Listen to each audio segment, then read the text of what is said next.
అందరికీ నమస్తే. నేను మీ సుమిత్ర. ఈ వీడియోలో గోంగూర నిల్వ పచ్చడి చాలా సింపుల్ అండ్ టేస్టీగా తక్కువ టైంలోనే ఎలా చేసుకోవాలో చూద్దాము. దానికోసం 20 నుంచి 30 వరకు ఎండుమిర్చి, ఒక 10 గ్రామ్స్ ధనియాలు, ఒక స్పూన్ అంతా మెంతులు వేసుకొని బాగా వేయించుకొని పక్కకు తీసుకోవాలి.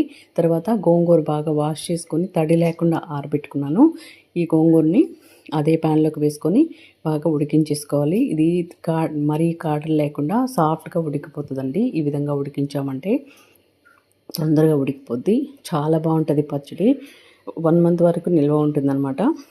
సో ఇప్పుడు మిక్సీ జార్లోకి వెల్లుల్లి రెప్పలు ఒక 20 వరకు తీసుకొని సాల్ట్ వేసుకొని రాక్ సాల్ట్ మిక్సీ పట్టుకొని పక్కన పెట్టుకోవాలి. ఈ గోంగూర బాగా ఉడికిపోయింది కదా, మనకి కారం వేసుకొని బాగా కలిపేసేయాలి. ఒక 2 మినిట్స్ వరకు కలుపుతూ ఉడికించాలి. ఉడికిన తర్వాత ఈ ప్యాన్ పక్కకు తీసుకొని వేరే ప్యాన్ పెట్టుకొని ప్యాన్లోకి ఆయిల్ వేసుకొని ఆయిల్లోకి ఆవాలు, పచ్చిశనగపప్పు, కరివేపాకు వేసుకొని, నేను ఇంగువ వేయట్లేదు, అది వేరే ప్రాసెస్, ఈ ప్రాసెస్ వేరే. సో వేసుకొని ఇవన్నీ వేగిన తర్వాత పచ్చళ్ళలోకి షిఫ్ట్ చేసేసుకోవాలి. వేసుకున్న తర్వాత ఒక 5 to 10 మినిట్స్ పాటు ఉడికించుకున్నామంటే మీడియం ఫ్లేమ్ మీద చాలా బాగుంటుందండి. రోజులు గడిచే కొద్దీ టేస్ట్ మారుతూ ఉంటుందన్నమాట. అంత టేస్ట్ ఉంటుంది.